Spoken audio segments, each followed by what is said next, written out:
السلام علیکم ورحمۃ اللہ وبرکاتہ۔ معزز طلباء، ما قبل میں آپ نے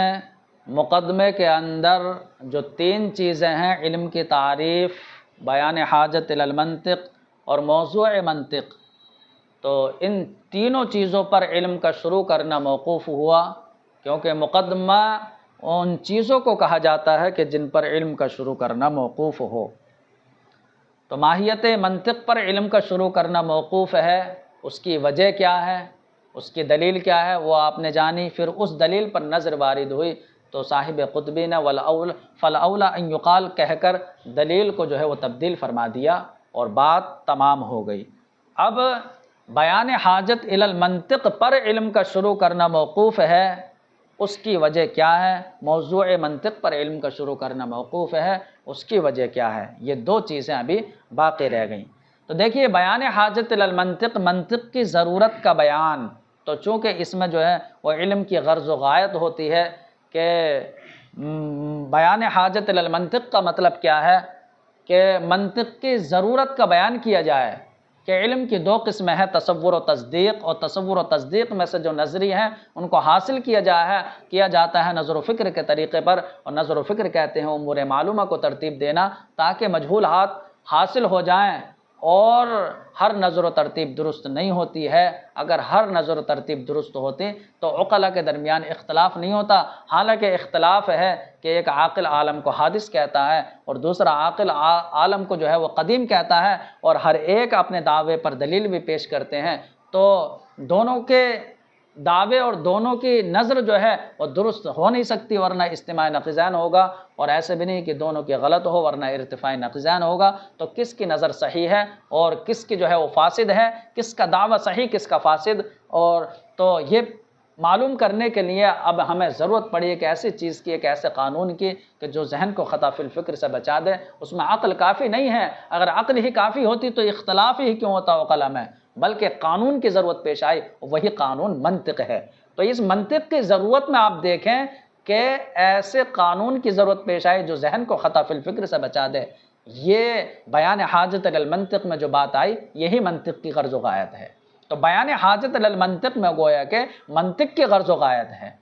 اب ہم یہ کہہ سکتے ہیں کہ علم کا شروع کرنا بیان حاجت پر موقوف اس لیے ہے کیونکہ اس میں غرض و غایت ہے، تو اگر غرض و غایت نہیں جانے گا تو پھر اس علم کا طلب کرنا عبث ہو جائے گا۔ اگر علم منطق کے سیکھنے والے کو یہی نہ پتہ ہو کہ اس سے ذہن خطا فی الفکر سے محفوظ رہتا ہے، تو اب وہ اس علم کو طلب کرے گا تو اس کی طلب بیکار ہوگی، کیونکہ اسے مقصود ہی معلوم نہیں ہے کہ اس کی غرض کیا ہے۔ ایسی موضوع منطق پر علم کا شروع کرنا موقوف ہے، اس کی وجہ یہ ہے کہ چونکہ علوم آپس میں ممتاز و موضوعات کے اعتبار سے ہوتے ہیں۔ مثلا علم فقہ اگر علم اصول فقہ سے ممتاز ہے تو وہ اپنے موضوع کے اعتبار سے ہے۔ علم فقہ میں بحث افعال مکلفین سے ہوتی ہے کہ مکلف بندے کا یہ فعل حرام ہے یا حلال ہے یا صحیح ہے یا فاسد ہے، لیکن علم اصول فقہ میں جو ہے وہ بحث ہوتی ہے ادلہ سمعیہ سے بحث ہوتی ہے کہ اس سے احکام شرعیہ کا استنباط کیا جاتا ہے۔ اب چونکہ دونوں علم کا موضوع الگ الگ ہو گیا تو اس وجہ سے ہم کہہ سکتے ہیں کہ علم فقہ الگ ہے، علم اصول فقہ الگ ہے۔ اور اگر موضوع نہ جانا جائے تو اب یہ پتہ نہیں چلے گا کہ ہم جو علم حاصل کر رہے ہیں کس اعتبار سے ممتاز ہے۔ تو موضوع کے اعتبار سے مطلوب علم طالب علم کے نزدیک ممتاز ہو جاتا ہے۔ فرماتے ہیں کہ وَأَمَّا عَلَى بَيَانِ الْحَاجَةِ إِلَيْهِ، رہا بیان حاجت پر علم کا شروع کرنا موقوف ہے، اس کی وجہ کیا ہے، فَلِأَنَّهُ، تو اس کی وجہ یہ ہے، اس لیے کہ لَوْ لَمْ يَعْلَمْ غایت العلم والغرض منہ، اس لیے کہ اگر علم کا شروع کرنے والا اس علم کی غرض و غایت ہی نہیں جانے گا، لَكَانَ طَلَبُهُ عَبَثًا، تو اس علم کا طلب کرنا وہ عبث ہو جائے گا۔ وَأَمَّا عَلَى مَوْضُوعِهِ، رہا موضوع منطق پر علم کا شروع کرنا موقوف ہے، اس کی وجہ کیا ہے، تو فرماتے ہیں فَلِأَنَّ تَمَایُزَ الْعُلُومِ، علوم بحسب تمایز الموضوعات، تو اس لیے کہ علوم کا ممتاز ہونا یہ موضوعات کے ممتاز ہونے کے اعتبار سے ہوتا ہے۔ فَإِنَّ عِلْمَ الْفِقْهِ مثلا إِنَّمَا يَمْتَازُ عَنْ علم اصول الفقہ ہے بموضوعہ، اس لیے کہ علم فقہ مثلا وہ علم اصول فقہ سے ممتاز ہے اپنے موضوع کے اعتبار سے، لأن علم الفقہ ہے یبحث فیہ عن افعال المکلفین من حیث انہا تحل وتحرم وتصح وتفسد، اس لیے کہ علم فقہ میں بحث کی جاتی ہے مکلف بندوں کے افعال سے، اس حیثیت سے کہ وہ افعال حرام ہیں، حلال ہیں یا حرام ہیں، صحیح ہیں یا فاسد ہیں۔ وعلم اصول الفقہ، علم اصول الفقہ کا عطف ہے علم الفقہ پر، اور وہ انہ کی وجہ سے منصوب ہے، اور علم اصول فقہ میں بحث کی جاتی ہے عن الادلۃ الشرعیہ السمعیہ، ادلہ شرعیہ سمعیہ سے، ادلہ شرعیہ سمعیہ سے بحث کی جاتی ہے۔ تو ادلہ شرعیہ سمعیہ انہیں کہتے ہیں کہ جو دلیلیں شارع کی جانب سے سننے پر موقوف ہیں بس ہیں، تو وہ ادلہ شرعیہ ہیں، شریعت کی دلیلیں ہیں، اور سمع پر موقوف ہے کہ ہم نے شارع سے وہ سنی ہے، وہ کتاب و سنت اجماع و قیاس ہیں۔ تو ادلہ شرعیہ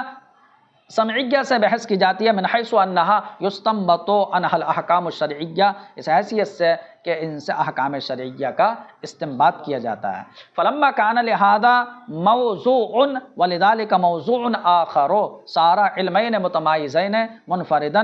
کل منہما عن الآخر، تو فرماتے ہیں تو جب اس علم کا الگ موضوع اور اس علم کا جو ہے وہ دوسرا موضوع ہوگا تو دونوں جو ہے وہ ممتاز علم ہو جائیں گے، اس حال میں کہ دونوں میں سے ہر ایک دوسرے سے منفرد ہوگا۔ فلو لم یعرف الشارع فی العلم ان موضوعہ ای شیء ہوا، تو اگر علم کا شروع کرنے والا یہی نہیں پہچانے گا کہ اس علم کا موضوع کون سی چیز ہے، لم یتمیز العلم المطلوب عنہ، تو اس طالب علم کے نزدیک مطلوب علم ممتاز نہیں ہوگا، ولم یکن لہ فی طلبہ بصیرۃ، اور اس طالب علم کے لیے اس علم کے طلب میں کوئی بصیرت اور رہنمائی نہیں ہوگی۔ بصیرۃ یہ لم یکن کی کا اسم ہے۔ ولما کان بیان الحاجت، اب یہاں سے جو ہے وہ گفتگو یہ فرمائیں گے کہ بیان حاجت الی المنطق سے منطق کی تعریف بالرسم معلوم ہوتی ہے، تو